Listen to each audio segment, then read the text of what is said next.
Rahimallahu mra'atan, Allah merahmati seorang perempuan, aiqazat zaujaha, yang membangunkan suaminya. Fa in aba, kalau suaminya itu tak mau bangun, nadhaha wajhahu, maka dipercikkannya air ke wajah lakinya itu. Jadi kalau laki itu, jadi nanti balik dari sini ibu beli pistol air atau semprot bunga anggrek.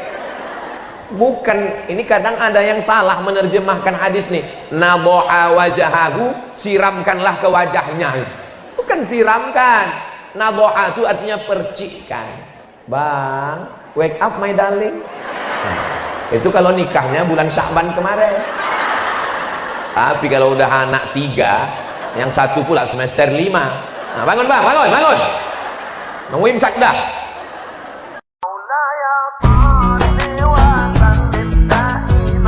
Makanya dalam Islam, yang dulu perempuan itu dihina, direndahkan, dijadikan sebagai barang jual beli, diwariskan.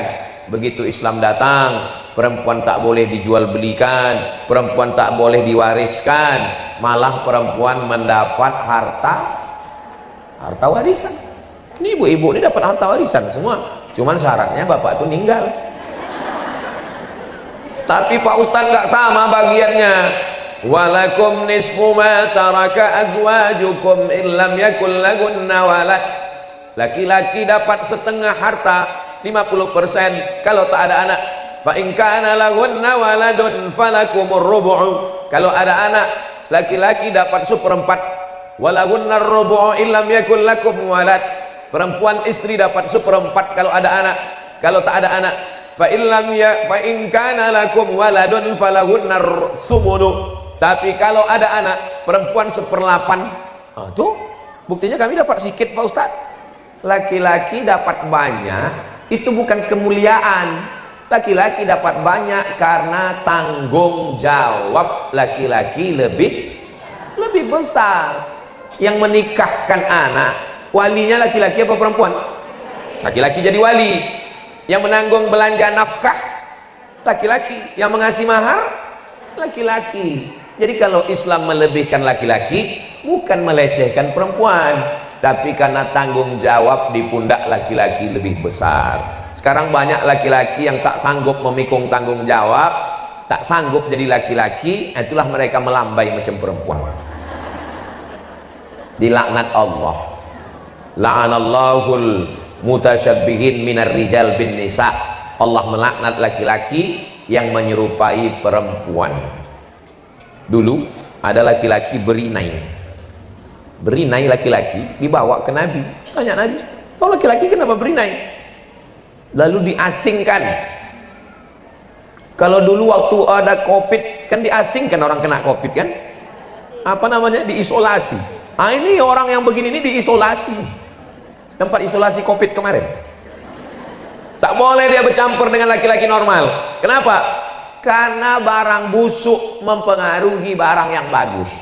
Ini ada jeruk 1 busuk, ada jeruk 9 bagus, dibuat dalam satu tempat. Yang jeruk busuk ini jadi bagus atau jeruk sehat ini jadi busuk? Jeruk yang sehat nih jadi. Kenapa? Karena jeruk makan jeruk. Maka orang yang sakit ini mesti diisolasi. Nama tempat isolasinya namanya naqi. Nama pemakaman tempat jenazah di samping Masjid Nabawi namanya Baqi. Beda titik aja. Titik bawah Baqi, titik atas Naqi. Tempat kuburan orang meninggal di Madinah Baqi. Tempat isolasi laki-laki melambai Naqi. Nah, ingat tuh, jangan salah nanti. Balik dari sini ceramah, bang, laki-laki yang melambai itu ditanam di Baqi. Ada tempat khusus. Kalau hanya sekedar melambai dia pakai aksesoris perempuan, diasingkan sampai sehat. Tapi kalau sudah melakukan perbuatan seksual, sudah sampai pada action, hukumannya keras. Man wajadtumuhu ya'malu amala qaumi Lut. Kalau tertangkap melakukan perbuatan umat Nabi Lut, faqtulul fa'il wal maf'ul, dua-duanya dihukum mati. Mudah-mudahan Allah menyelamatkan dari musibah akhir zaman ini yang disupport oleh dunia internasional. produk-produk mensupport itu, penerbangan mensupport itu, pesawat dicatnya dengan warna itu, mau mendarat di Qatar. Alhamdulillah pemerintahan Qatar melarang, tak boleh mendarat. Akhirnya airport lain menerima. Ibu tonton berita itu? Yang tak nonton nanti saya share. Begitulah akhir zaman nih. Dulu anak laki-laki takut berkawan sama anak perempuan. Takut saya Pak Ustaz, anak saya ini dekat sama anak laki-laki. Sekarang sesama anak laki-laki pun kita takut. Mudah-mudahan Allah menjaga anak-anak kita semua insyaallah. Ini tentang laki-laki dan perempuan. Adapun adab itu sudah jadi bahasa Indonesia. Memanglah kau tak beradab. Adab, sopan santun, tata krama, budi bahasa, etika, moral. Etika, moral, bahasa Inggris. Bahasa Inggrisnya etik. Bahasa Inggrisnya Islamic morality, moral. Sedangkan bahasa Arabnya adalah akhlakul karimah. Adab diambil dari kata makdubatun. Makdubatun artinya jamuan makan. Kenapa adab itu disebut jamuan makan? Karena biasanya kita kalau ngajak orang makan pasti beradab. Pak Ustaz, nanti kami mau undang Ustaz untuk makan di rumah, silakan makan. Beradab, lemah lembut. Mana ada orang makan. Mana mau kita makan? Oh begitu balik kita langsung. Memang tadi nampak enak makanannya Bu. Tapi karena cara nyuruhnya gitu pulang saya langsung. Kalian silakan. Yang tak tahu malu silakan makan. Ya malu-malu. Tahu malu aja.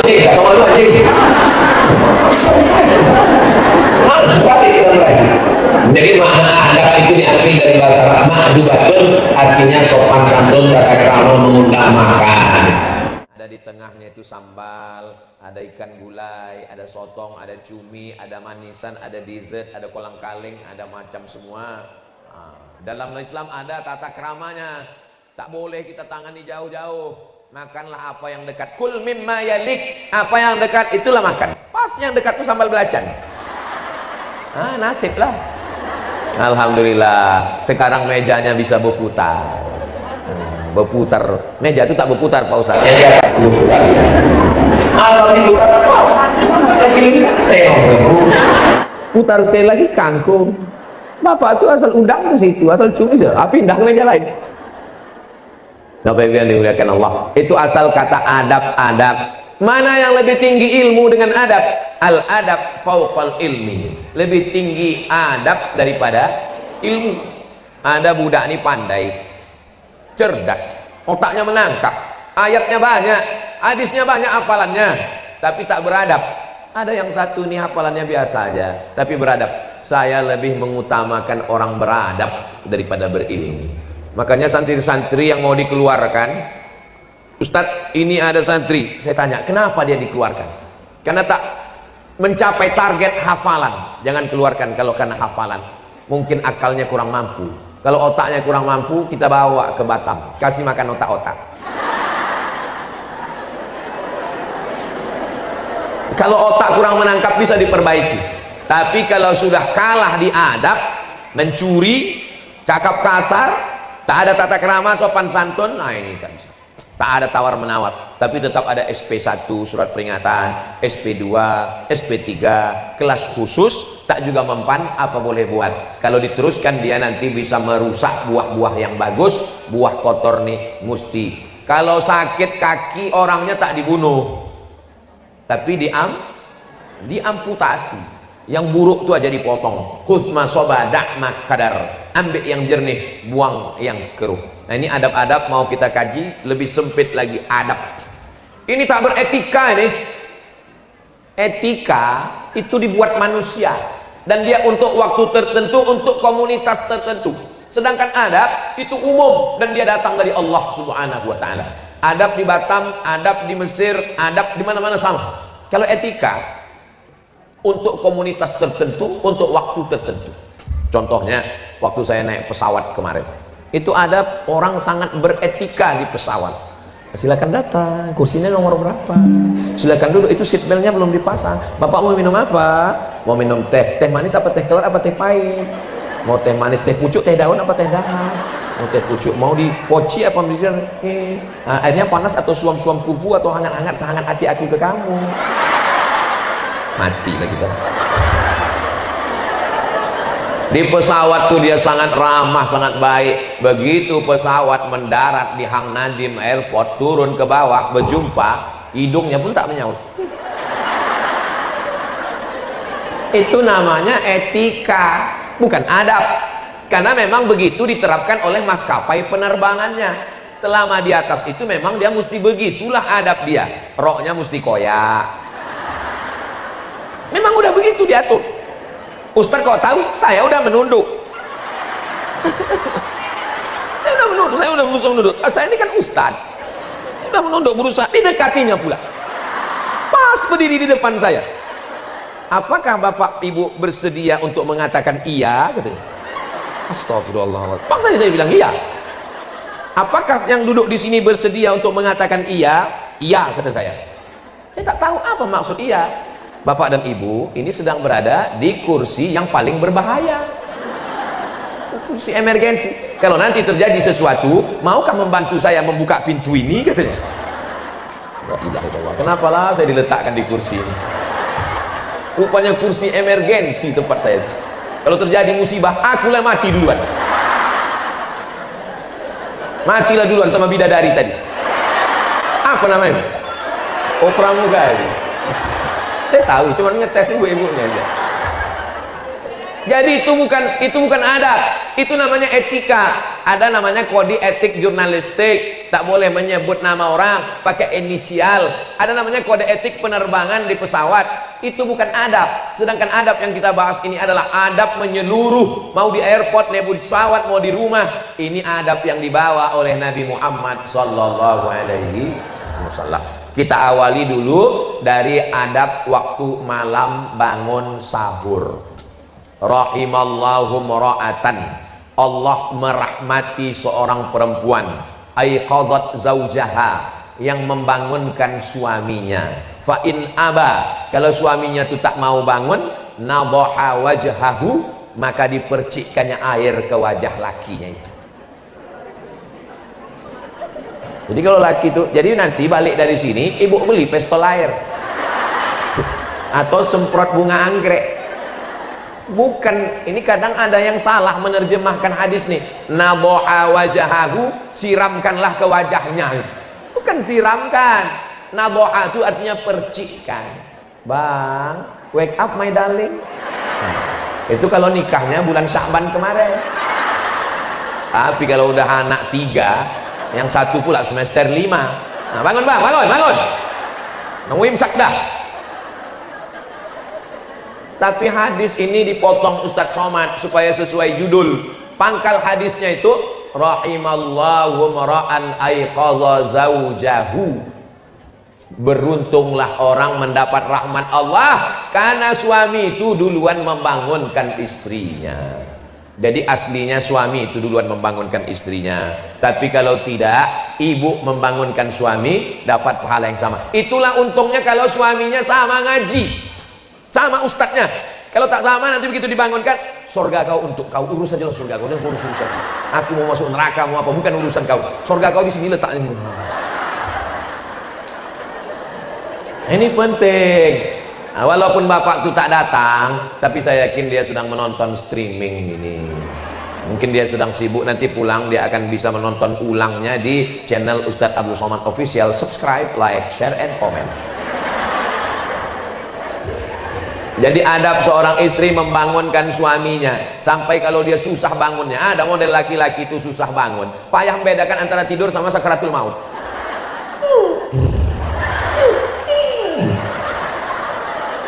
Nah, itu tetap juga dibangunkan. Bang, bangunlah. Nah, ini adalah adab. Bagaimana caranya? Tentu saja dengan santun, dengan lemah lembut, dengan kebaikan.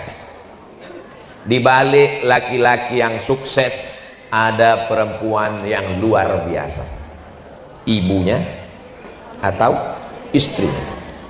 Laki-laki bisa berubah dari tengik, jahat, setan, Fir'aun, genderuwo, bisa menjadi laki-laki yang baik, soleh, sopan. Itu karena kamu, Bu. Tapi dia belum berubah juga, berarti bukan kamu. Berarti ada yang lain. Ibu jangan putus asa.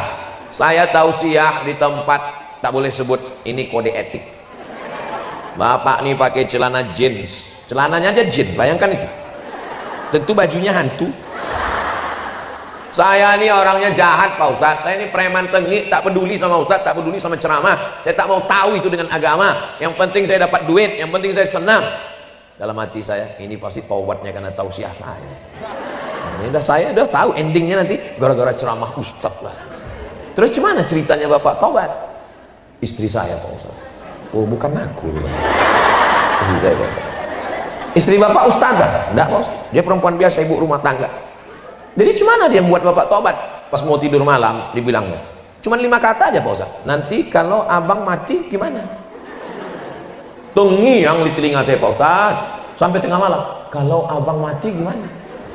Itulah yang menyebabkan saya tobat Pak Ustadz. Rupanya tak pakai ayat, tak pakai hadis, tak pakai public speaking, tapi karena kalimat itu datangnya dari hati, sampainya ke.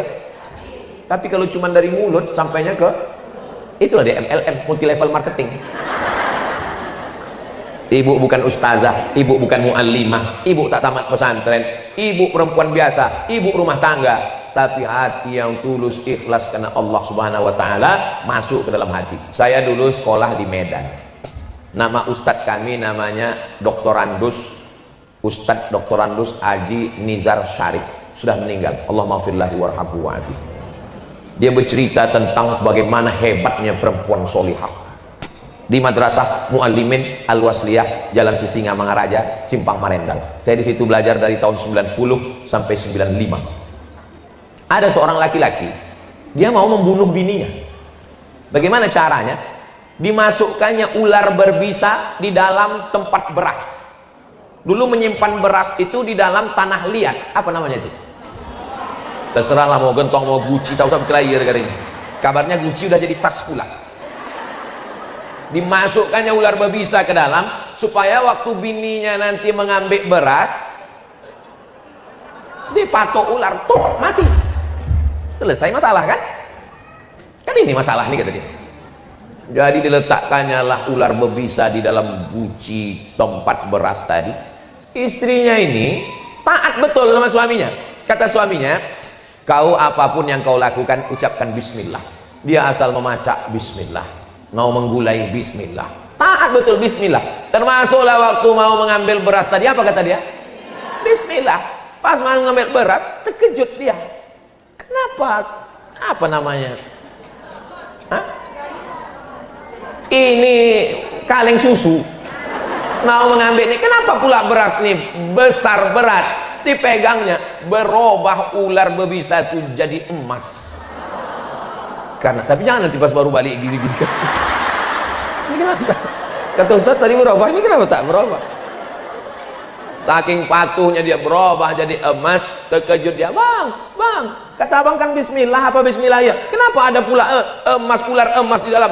Baru tahu suaminya, rupanya istri ini lebih solehah dari dia, tak jadi mati. Tobat laki-laki setan tadi gara-gara istri solehah. Adalah perempuan menelpon jam 12 malam, assalamualaikum Ustaz Abdul Somad. Waalaikumsalam. Menangis, saya bilang salah sambung. Ini memang saya nelpon Pak Ustadz. Ada apa Bu? Suami saya di ruang tamu Pak Ustadz, mohon maaf, beribu maaf tak layak saya cakapkan. Suami saya di ruang tamu sama WTS Pak Ustadz. Ibu di mana? Saya di kamar di atas sajadah sholat tahajud. Kenapa tak dilemparkan dia pakai periuk belanga biar dia keluar? Kata suami saya, sorga di bawah tapak kaki dia Pak Ustadz. Ini pembodohan. Kalau ada laki model begini, keluarkan semua yang dari dapur itu ke ruang tamu. Batu gilingan, itu yang pertama. Yang dimaksud taat sama suami itu kalau suaminya taat kepada Allah dan kepada Rasulullah. Itu maksudnya taat kepada suami. Innama huwa jannatuki wa naruki. Suamimu itu bisa jadi surgamu, suami itu bisa jadi nerakamu. Kalau kau taat maka kau masuk surga, kalau kau lawan masuk neraka. Suami yang bagaimana? Bukan yang macam kau nih bang. Suami yang taat kepada Allah, yang membawa keluarga ini kepada surga. Baiti dan ini adab yang pertama, membangunkan malam. Mudah-mudahan, saya orangnya tak mendikte. Ibu pernah dibangunkan malam? Ibu pernah diajak tahajud? Saya tak mau. Saya bukan ustadz yang menjatuhkan harkat martabat marwah orang di depan orang banyak. Saya tak pernah merasa menceramah ibu-ibu. Saya hanya merasa sedang pulang ke rumah bercerita dengan emak saya, dengan makcik saya, dengan kakak saya, dengan saudari saya. Manasik umroh haji pun begitu. Saya sedang memanasik makcik saya dengan mak saya. Makanya saya tak pernah menyampaikan usolli fardhu zuhri rakaataini qasran majmu'an ilaihil asri jam'an taqdiman ma'muman. 2 meter usollinya. Jadi cuma nih mat, kami mau pergi umroh, niatnya pendek aja makcik, aku sembahyang zuhur 2 rakaat jamak qasar jamak takdim jadi makmum. Tak ada yang lebih pendek dari itu lagi. Pokoknya sembahyang aja dah. Saya tak mau mendikte siapa di antara ibu yang pernah dibangunkan istrinya sejak menikah. Tahu, masa lalu apa boleh buat. Tapi untuk Ramadan ini, hai bapak-bapak di rumah, mudah-mudahan kalian termasuk yang membangunkan istrinya untuk bangun malam. Amin. Beruntungnya anak kita bang, terdengar jam 2 malam, Bismillahirrahmanirrahim, Ar-Rahman. Siapa tuh bang? Kenapa masjid udah hidup jam 2 malam? Cepat betul ini. Menantu kita sholat tahajud di sebelah. Oh so sweet. Beruntungnya anak kita. Kita udah nikah 30 tahun, maghrib pun tak pernah berjamaah. Nah ini, jadi yang lalu-lalu belum bagi berubah, mudah-mudahan Ramadan ini ada perubahan, amin. Kalau ibu dibangunkannya bersyukurlah bu. Kalau ibu tak dibangunkannya, ibu membangunkan dia dengan adab-adabnya. Bangun ya bang, tak juga bangun. Bangun bang, udah bentar lagi azan. Tak juga bangun bang, malaikat maut udah dekat. Tak juga bangun, bisikkan ke telinganya sebelah kanan. La ilaha illallah. Apanya kau? Itu kan untuk orang sakaratul maut. Sangka bang udah mau mati. Sahur, mana lebih dulu tahajud atau makan sahur Pak Ustadz? Dianjurkan untuk mengakhirkan sahur dan menyegerakan berbuka. Maksud mengakhirkan sahur itu sebelum azan subuh, bukan jam 6 pagi. Jam 6 pagi, kok kenapa jam 6 pagi? Dianjurkan mengakhirkan sahur. Kulu, makanlah, washrabu, minumlah, hatta yatabayyana lakumul khaytul abyadu minal khaytil aswadi minal fajar.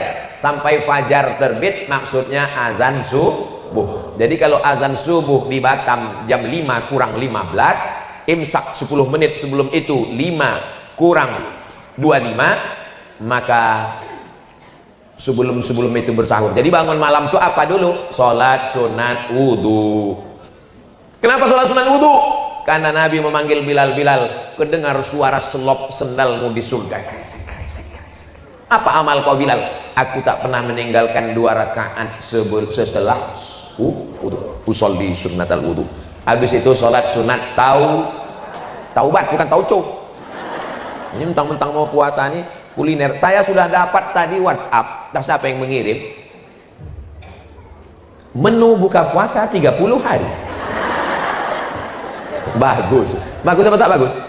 Bagus. Ini kan santapan jasmani, tapi rohani ini jauh lebih penting. Karena dalam lagu bahasa bangsa Indonesia, bangunlah jiwanya, bangunlah perutnya. Bagaimana mau jiwa bangun kalau makan tak sehat? Lalu kemudian sholat sunat tahajud. Ini adab-adab bagusnya berjamaah. Tapi suami saya Pak Ustadz suaranya tak bagus. Dia kalau jadi imam sir. Tak usah ibu mengamuk gara-gara itu. Itulah beruntungnya ibu seperti itu. Suaminya kalau sholat tahajud itu bersuara. Ini abang tak berbunyi. Kebetulan takdir ibu dapat imam silent. Allahu Akbar. Allahu Akbar. Asal berbunyi Allahu Akbarnya jadilah. Daripada laki orang sebelah mabuk sakau, daripada laki orang sebelah dilarikan pelakor. Begitu caranya. Oh tapi kalau masalah akhirat itu kan kita tengok yang paling bagus Pak Ustaz. Dia menengok yang paling bagus. Kalau dia ibu repeti juga, dia baru tobat kemarin. Tak jadilah aku tobat kata dia. Mudah-mudahan dibukakan Allah pintu hidayah insyaallah. Amin. Support dari ibu terus. Abang mesti bertobat bang. Abang semangat terus bang. Aku baru hafal kul wallah. Tak apa-apa bang. Kul wallah terus apa-apa. Teruslah kul wallah. Luar biasa. Nah, ini lalu kemudian kalau tadi sudah witir di masjid sholat taraweh, tak usah witir lagi. La witrani, tak boleh 2 kali witir dalam 1 malam. Selesai sholat, Pak Ustadz suamiku ini kan baru hijrah, kalau aku jadi imam gimana? Tak bisa, tak bisa. Walaupun hebat ibu qori'ah hafizah, tak bisa. Jangan pula bapak tuh, dek majulah, kita emansipasi. Nah, kau majulah sekali-sekali tak apa-apa. Tak. Biarpun kau baru Iqra 6 bang, majulah bang. Maju dia ke depan, latihan dia baca Al-Fatihah, disupport, diberikan motivasi. Bismillahirrahmanirrahim. Alhamdulillahirabbil alamin. Arrahmanirrahim. Maliki yaumiddin. Iyyaka na'budu wa iyyaka nasta'in. Ihdinas siratal mustaqim. Siratal ladzina an'amta 'alaihim ghairil maghdubi 'alaihim waladdallin. Amin. Yasin. Allahu akbar. Pendek kali itu bang. Lebih bagus membaca surat pendek selesai daripada surat panjang tak selesai. Begitu dalam mazhab Syafi'i. Itu dalil saya kalau jadi imam sama ustazah, dia kan hafal Quran, saya hafal juz 30.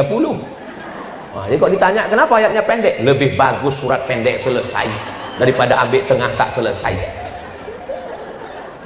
Walaupun dia hafal Quran, yang imam tetap saya. Walaupun dalam kepala saya juz 30. Nah itu, ar-rijalu qawwamuna 'alan nisa.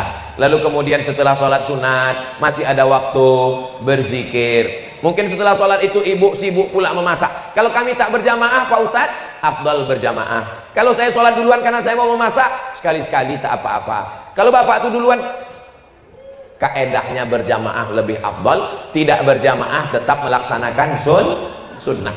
Menunggu berzikir. Apa zikir yang paling afdal? Afdalul dzikri fa'lam annahu la ilaha illallah. Kalau ibu bisa menengok Quran, tengok Quran. Sedang memasak mana bisa nengok Quran Pak Ustaz? Salawat. Allahumma sholli ala sayyidina Muhammad wa ala ali sayyidina Muhammad. Allahumma sholli ala sayyidina Muhammad. Di dapur boleh bersolawat, di WC yang tak boleh bersolawat. Membaca doanya pun sebelum masuk kaki kiri. Allahumma inni a'udzubika minal khubuthi wal khaba'ith. Kenapa enak masakan kau ini mak?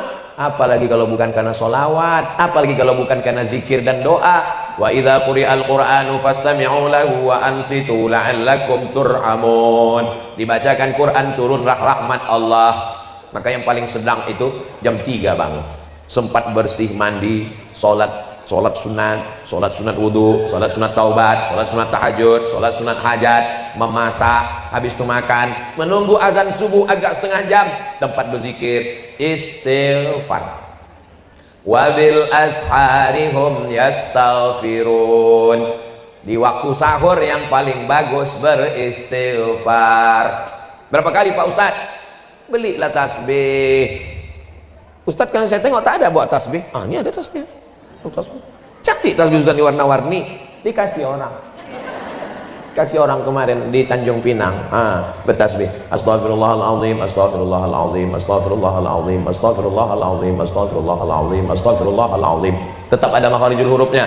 Jangan karena hanya mau mengejar 100 tak jelas ini. Macam dapat gorengan panas, tahu mendoan panas. Astaghfirullah 100. Habis astaghfirullah salawat. Allahumma sholli ala sayyidina Muhammad wa ala ali sayyidina Muhammad. Allahumma sholli ala sayyidina Muhammad wa ala ali sayyidina Muhammad. Allahumma sholli ala sayyidina Muhammad wa ala ali sayyidina Muhammad.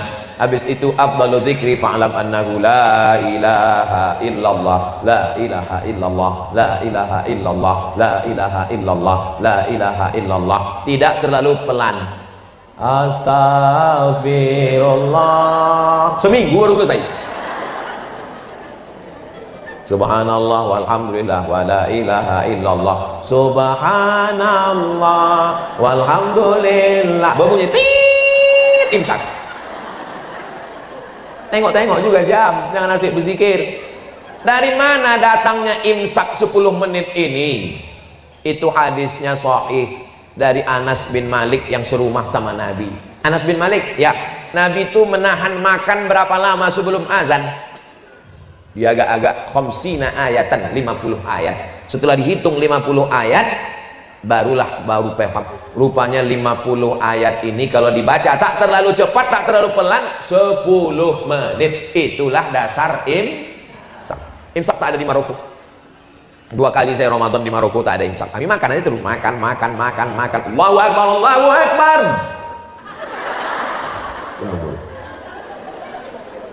Assalamualaikum Ustaz. Waalaikumsalam. Kalau mulut kita berisi nasi, ya, terdengar azan gimana? Kata Ustaz tuh, selesaikan secepatnya. Batal puasa. Orang yang menelan ketika azan sudah berkumandang, batal puasanya. Tapi pastikan itu azan Dumai, azan Batam, azan Pekanbaru, azan kota kita, bukan azan Jakarta, azan handphone. Memang asli azan. Tapi ada ustadz yang mengatakan kalau mulut berisi air, berisi makanan, semua kemandang azan, telan aja. Itu ceritanya panjang. Ceritanya begini. Zaman dulu, orang itu azan sebelum masuk waktu. Masuk waktunya pas pada kalimat hayya 'alas shalah. Allahu akbar, Allahu akbar, belum masuk waktu. Dia agak-agak masuknya waktu pas hayya 'alas shalah. Hayya 'alas shalah, baru masuk waktu. Itulah maka ada ulama yang mengatakan kalau kau dengar Allahu akbar, telanlah karena belum masuk. Tapi sekarang di Batam, di Jakarta, di Pekanbaru, di Kuala Lumpur, di Johor, semua muazin mengumandangkan A itu setelah masuk. Jangan telan. Kalau ditelan batal puasa. Kalau tetelan Pak Ustaz? Menanya apa menawar? Maka paling bagus imsak. Imsak itu adab bagus. Kenapa? Kalau sudah terdengar suara sirine, gosok gigi, berhenti makan, berzikir istighfar, tidak akan ada was-was. Setan berbisik, puasa kau batal, puasa kau batal, puasa kau batal. Aku tak ada makan. Memang kau tak makan, tapi daging tersangkut tadi kau senggol-senggol. Puasa kau batal, puasa kau batal, puasa kau batal. Aku tak ada minum. Memang kau tak ada minum, tapi rasa jeruk tadi ada kau cicipi sedikit kan? Maka mazhab Syafi'i itu tingkat kehati-hatiannya tinggi, ihtiyat namanya. Maka gosok gigi bersih. Tapi kalau bangunnya pas suara sirine imsak, baru bangun, jangan sampai tak sahur. Pergi ke dapur, ambil makan daging semuanya, ayam, gonggong jangan lupa, masukkan sambal belacan, blender lah, ambil pipet 3. Nah itu sama kodin alim. Karena sirine itu bukan lampu merah, itu lampu kuning. Tapi tetap 5 menit, 7 menit, 3 menit sebelum azan bersih semua, supaya jangan ada syak. Karena setan masuknya dari pintu syak. Ragu, adab. Setelah itu kemana lagi? Ke masjid. Tapi kami perempuan Pak Ustaz, perempuan katanya lebih bagus sholat di dalam rumah, lebih masuk di dalam ruangan, lebih bagus di dalam kamar. Itu kalau terjadi fitnah. Adapun di Batam ini, kalau ibu ke masjid, ada tentara Israel menangkap. Entah ada. Kita mayoritas aman, terang benderang, suami ikut. Ada pula pengajian habis subuh, menunggu waktu terbit matahari, sholat sunat isyraq. Maka ibu tetap ke masjid. Adab-adab masjid dijaga. Datanglah ustaz. Kakak kelas saya di Mesir. Mat, kata dia. Ya bang, patutlah perempuan ini tak boleh ke masjid. Kenapa gitu bang? Aku tadi dari masjid, terus tak ada orang, kosong, belum datang jamaah. Terus dari balik tirai itu hampir aku melompat, terdengar suara, patutlah perempuan ini dilarang ke masjid. Saya bilang yang salah itu bukan masjidnya, itu kan orangnya tak beradab. Makanya perempuan ke masjid tetap jaga adab-adab syarat dan ketentuan jangan pakai parfum berlebih-lebihan sampai tercium imam, hilang ayatnya. Jangan pakai celana sempit. Ini banyak juga nih kadang anak-anak gadis ini ke masjid memang pakai telekung tapi pakai lijing. Banyaklah atuk-atuk masuk paret menengok itu. Jangan sampai bicara aib di situ. Asal udah sampai ke masjid, mencari besti. Mana besti? Sudah dekat. Assalamualaikum warahmatullahi wabarakatuh. Betul. Dia tak tahu CCTV. Hindari dekat orang yang terlalu akrab. Kalau ada dia sana, awak sini. Kenapa? Karena kalau sudah dekat orang akrab ini lupa dunia, seakan-akan dia berdua aja dalam masjid itu. Hindari pakai pakaian yang norak. Kan ada rasa kita berpakaian ini. Dipakailah telekung yang bunga, semua ada bunga situ. Macam karangan ucapan selamat nikah belakang. Bunga mawar, bunga melati, bunga tai ayam, ada semua. Sampai orang yang di belakang mau menengok pun, di mana dia membelinya? Berapalah harganya? Jangan berlebih-lebihan. Kul, makanlah, washrab, minumlah, walbas, berpakaianlah, min ghairi sarafin, jangan berlebih-lebihan, wala makhilatin, bukan untuk sombong-sombongan. Begitu pakaian dalam Islam. Tapi bukan berarti ibu-ibu yang udah pakai seragam nih lalu, ini ustadznya menyindir kami, enggak. Saya ustadz yang tak pandai sindir menyindir. Ibu yang punya sudah seragam bagus, yang belum lunas mudah-mudahan segera lunas. Lalu kemudian adab ke masjid dijaga. Macam mana membawa anak Pak Ustadz? Kalau anak ini sudah mumayyiz, sudah bisa menerima perintah dan larangan, bawalah. Ribut dia, diam dia, bawalah. Tapi ketika kalau anak saya belum, anak saya itu kalau diginikan, diginikannya pula saya. Kau di rumah aja lah. Tapi kalau ada yang menjaga, bawalah pojok, jangan terganggu orang sholat. Ini untuk menjaga kemaslahatan bersama. Tapi jangan semua anak-anak dilarang. Di Masjid Agung An-Nur Pekanbaru, waktu dulu saya tausiah, itu di belakang dibuatkan satu shop anak-anak. Penjaganya pakai jubah warna hijau membawa rotan panjang. Pas saya selesai sholat, saya tengok, jok kujong. Pas saya dekat senyum, mau kau pukul anak? Enggak, nakut-nakutin aja. Nah, jadi berdua ada satu orang menjaga. Kalau tidak anak ini meribut semuanya, lari dia. Kebetulan ada pula jamaah itu udah tua, kacamatanya letaknya di bawah. Asal anak itu lewat, aing katanya. Aing katanya. Begitu salam, assalamualaikum warahmatullah. Tak sempat salam ke kiri, anak kau nih. Ini juga kita jaga adab-adab membawa anak ke masjid. Memang anak ini anak bapak, pakai bin bapak, tapi yang disalahkan orang, nah, udah tahu ibu dah. Setelah itu pulang ke rumah. Kalau maghrib sekarang jam 6.15, tadi kami habis tausiah jam 6.15, sholat sunat isyraq 2 rakaat, pulang ke rumah. Jangan alaskan mau masuk kantor, mau kerja, takut macet dan lain sebagainya. Dalam hati lubuk hati kita tahu kita ini sedang mengada-ngada. Padahal balik ke rumah 6.30, masih sempat lagi bersiap-siap. Lalu kemudian berangkatlah suami. Kalau kebetulan ibu wanita karir, jaga adab-adab. La yakhluwanna rajulun ma'amra'atin illa ma'azi mahramin. Jangan sampai berdua-duaan di kantor dengan orang tak mahram. Tak apa-apa Pak Ustadz, udah macam abang saya, udah macam pakcik saya, udah macam kakak saya. Berawal dari macam, berakhir dengan macam-macam.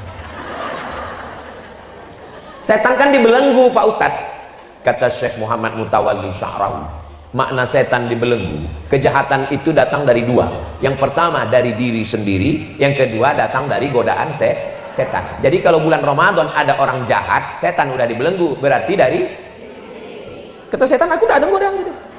Aku aja terikat ke setan. Banyak setan sekarang tak menggoda. Pas mau digodanya, kata kawannya, itu tak usah goda. Lebih parah pula dari kita lagi, kata setan. Futihat abwabul jannah, pintu surga dibukakan. Wa ghulliqat abwabun nar, pintu neraka ditutupkan. Wa suffidat asyayatin, setan-setan dibelenggu. Riwayat lain, wa ghulliqat wa suffidat wa sulsilat asyayatin, setan-setan dikerangkeng, diikat. Apa kata Imam Nawawi? Saking kuatnya iman orang yang berpuasa, airnya halal, makanannya halal, istrinya halal, tapi dia tak mau, maka kata setan, sepertinya aku terbelenggu, tak bisa menggoda. Itu makna lain dari setan dibelenggu. Tapi jangan kita nanti katanya setan diikat. Ini kenapa banyak saya orang ini? Paham kita sudah. Ini adab yang diajarkan Nabi Muhammad SAW. Berapa lama kita jaga adab ini? Sahur jam 5 kurang 15, berbuka jam 6 lewat 15, berarti 13 jam setengah. Mata dijaga, mulut dijaga. Assalamualaikum, waalaikumsalam. Kabarnya anak sianu lagi sianu, gini sianu, tetangga sianu. Ingat ceramah Ustaz Somad terakhir di Batam kemarin, kata dia jaga ini adab mulut. Terus gimana ini? Nanti habis maghrib kita teruskan. Puasa ini bukan bulan menumpuk amal. Puasa ini bukan bulan menyiksa diri. Puasa ini adalah bulan melatih, membiasakan. Allah bisa karena telinga, dengarkanlah MP3 Al-Quran, speaker Quran, download. Tulis qori siapa kesenangan? Ustadz Muzammil Hasballah, Ustadz Darwin Hasibuan, Ustadz Ja'far Hasibuan, Kiai Haji Muammar ZA. Banyak qori-qori yang bisa didengar, sehingga yang masuk ke kepala kita, ke hati kita, ke pikiran kita adalah Al-Quran. Saya Pak Ustadz dengar Quran terus ingin beralih pula lagu religi. Cari lagu-lagu religi, sholawat, salatullah, salamullah. Ini lagu lama Pak Ustadz, yang baru lah. Tak tahu pula saya lagu yang baru. Nah, pokoknya yang religi bagus. Saya ini Pak Ustadz udah mabuk didengar dunia dengan dunia nih. Ingat lagu mati. Mati. Orang kaya mati, orang miskin mati, emak-emak mati. Ustadz lama matinya. Itu pokoknya kalau lagu itu mengingatkan kita pada mati, memotivasi kita beramal soleh, mencegah kita perbuatan maksiat. Tapi kalau dia hanya melalaikan, wa minan nasi may yashri lahwal hadis, ada orang yang membeli apa yang dibelinya sia-sia. Sekarang terwujud membeli lagu yang tidak membawa, malah pintu setan masuk ke dalam hati itu melalui musik. Ibu kalau udah mendengar musik sekali, itu nanti pas mau tidur malam, alam bawah sadar kita akan mengulang memori, terngiang-ngiang dia. Paham yang saya sampaikan ini kan? Ibu-ibu, bapak-bapak yang pernah mengalami ini, dengarkan satu lagu, dengarkan 2 kali, nanti pas malam atau pas sedang masak atau pas sedang nyetir atau pas bawa motor, terngiang lihat telinga kita. Kenapa? Karena memorinya berputar di dalam. Kita mau yang berputar itu Al-Quran, solawat, nasyid. Mulut dijaga, mata dijaga, telinga dijaga, hati dijaga, kaki dijaga, tangan dijaga, aurat jangan sampai terbuka. Ini semua adalah adab. Menjadi perempuan Islam itu lebih berat Pak Ustadz. Jilbabnya mesti panjang, auratnya mesti tertutup, sopan santun tata krama. Husnu taba'ulil mar'ati li zawjiha, seorang istri yang menjaga kehormatan rumahnya, anaknya, dirinya, sama pahalanya dengan laki-laki yang berjihad fisabilillah. Laki-laki kalau mau mati jihad, dia mesti membawa kudanya, membawa baju besinya, membawa tombaknya, berdarah-darah. Perempuan cukup di rumah menjaga kehormatannya, anaknya, maka dia mendapatkan pahala jihad fisabilillah. Siap ibu menjaga kehormatan ini? Jangan ada dusta di antara kita. Waktu tak panjang lagi. Hari Senin, hari Selasa, hari Rabu. Senin, besok, Selasa, Rabu. Hari Rabu melihat anak bulan. Kalau Rabu sore muncul anak bulan, berarti Kamis puasa. Rabu sore tak nampak anak bulan, hari Kamis berarti 30 Sya'ban, berarti 1 Ramadannya hari Jumat. Jadi Ustadz, saya masih menunggu bulan. Judul lagunya biarkan bulan bicara. Kalau bulannya bulat, itu namanya badar. Tala'al badru alaina, badar. Tapi kalau bulannya tipis, itu namanya hilal. Jadi yang ditengok petang Rabu itu adalah hilal. Makanya kalau ada suami ibu yang namanya hilal, kalau bisa Rabu itu jangan keluar, karena dia sedang diintip-intip orang se-Indonesia ini mencari hilal. Lalu kemudian 30 menit menjelang azan maghrib berkumandang, jangan lagi keluar rumah. Lis-shaimi far'atani, orang yang berpuasa itu 2 kebahagiaannya. Yang pertama, farhatun inda fitrih, bahagia menjelang berbuka. Berbuka itu bahagianya bukan karena cendol, karena dessert, bukan. Berbahagia karena di situ waktu doa mustajab. Ini sekarang kalau udah jam 5.30, jam 6 sore, jalan-jalan macet. Saya tak tahu apakah itu di Pekanbaru aja atau sampai ke Batam begitu. Lebih parah. Makanya mestinya duduk di rumah. Oh, ibu sedang memasak, menyiapkan. Oke, ibu siapkan. Tapi bapak duduk di situ sama anak, buka Quran, mengaji. Dapat agak 2 lembar, alhamdulillah. Habis subuh 2 lembar, habis zuhur 2 lembar, habis asar 2 lembar, habis maghrib 2 lembar, habis isya 2 lembar. Habis maghrib kan takut lambat nanti isya, sebelum berbuka tuh habiskan 2 lembar. Kau sini ngaji. Udah juz berapa? 3 ya. Juz 3, masih kecil dah juz 3. Iqra 3 ya. Itu.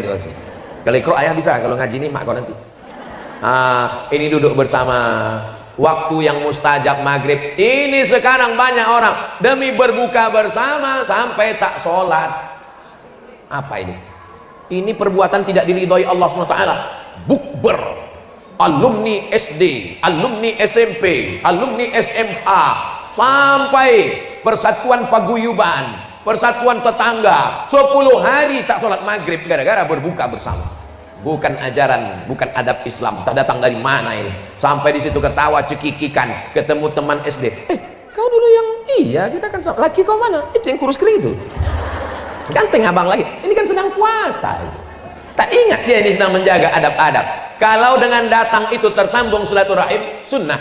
Tapi kalau dengan datang malah timbul dosa ribah namimah, maka kaedahnya darul mafasid muqaddam ala jalbil masalih. Mengambil manfaat sunnah, menolak mudarat wajib. Menolak mudarat lebih diutamakan daripada mengambil manfaat. Kok kenapa keluar dari grup? Daripada aku hanyut di grup itu bagus aku keluar. Kok kenapa tak datang buka bersama kemarin? Buka bersama tempatnya di restoran, tempat sholat tak ada, jauh dari masjid. Kalau aku ikut azan isya baru selesai, ngantrinya aja setengah jam. Makannya pun tak seberapa, maksiatnya banyak. Ingat, kalau kita mati, kawan reuni itu tak ada satu pun yang mau membantu kita menjawab malaikat mungkar nakir. Kita akan sendiri menghadap Allah Subhanahu wa taala. Ini adab-adab berbuka bersama nih mesti dijaga. Suami ibu jam 6 sore mulai menghidupkan sepeda motor. Kalau ditanya abang mau kemana, jangan kau tanya kemana aku pergi. Mau putarlah dia, tawaf kudum, tawaf wadah, tawaf ifadah. Pulang dia ke rumah lengkap semuanya, dari mulai semangka goreng sampai es bakar ada semua busfera. Maka adab ibu lah mengasih tahu. Biarkan aja dulu untuk hari pertama nih. Nanti begitu berkumandang azan maghrib, Allahu Akbar, Allahu Akbar, dia pun mulai dicobanya 1 teguk 2 teguk air. Habis itu masuk kurma 3 butir. Tengoklah bang, betul kau bilang mubazir ya. Besok tak kuat lagi. Besok jam 6 digasnya lagi.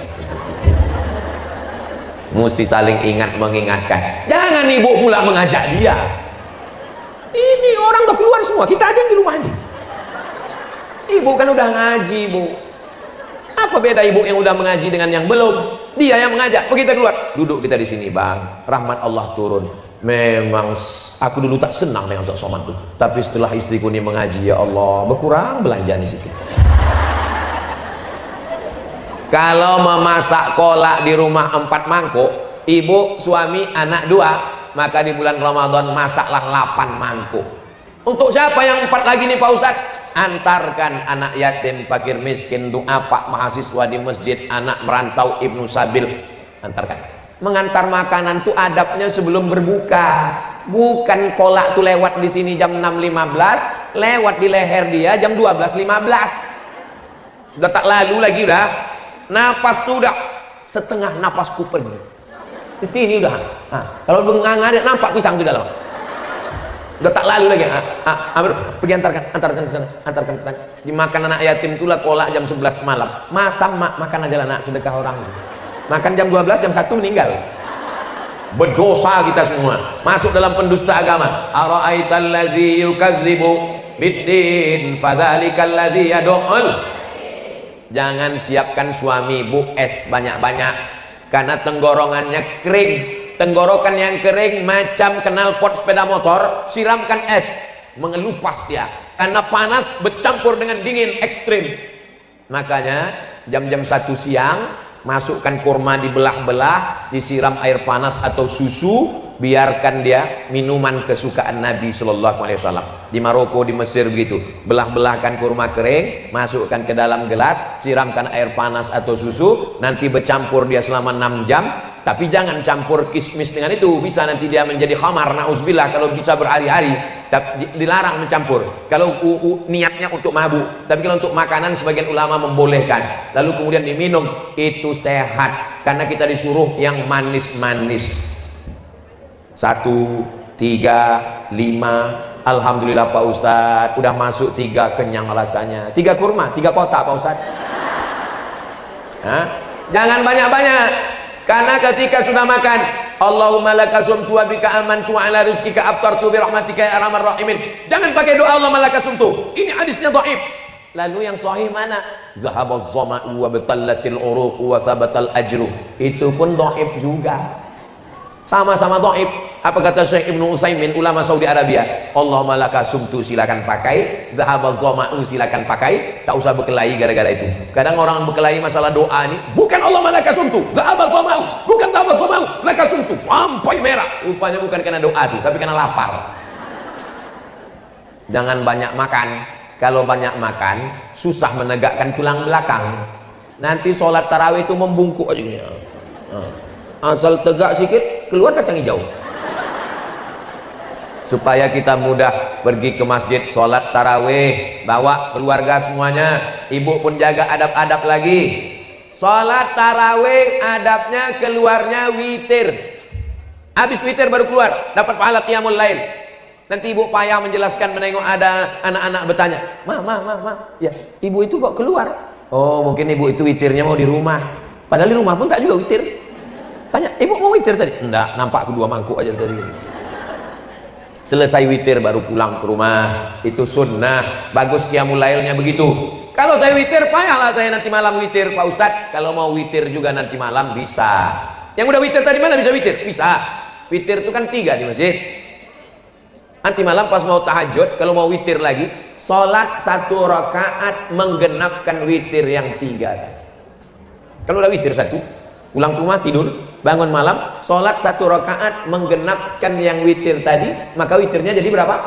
Jadi 4. Nanti habis tahajud, witir dia sekali lagi 3 rakaat, maka malam itu witir dia menjadi 7. Mana dalilnya? Buka Sunan Tirmidzi. Kata Imam Abu Isa Ibn Sawrah At-Tirmidzi, cara kalau mau witir lagi nanti malam begitu. Tapi kalau saya, asal udah witir saya di masjid, bangun malam, sholat sunat wudhu, sholat sunat taubat, sholat sunat tahajud, sholat sunat hajat, saya tak witir lagi. Tapi yang ini saya sampaikan, mana tahu ada suami ibu yang imam atau ibu mau buat, maka begitu caranya. Sudah saya urutkan dari mulai awal hari sampai siang, sampai petang, sampai berbuka, sampai malam, sampai tidur lagi. Itulah beberapa adab-adab ibadah sunnah-sunnah. Mudah-mudahan kita bisa melaksanakannya sehingga dapat kita keberkahan Ramadan tahun ini, insya Allah. Tadi jam 9:30, sekarang jam 10:30 lewat 10. Sudah 70 menit saya bicara. Nanti kita lanjutkan dengan tanya jawab. Jangan kemana-mana, kita teruskan setelah yang satu ini. Assalamualaikum warahmatullahi wabarakatuh.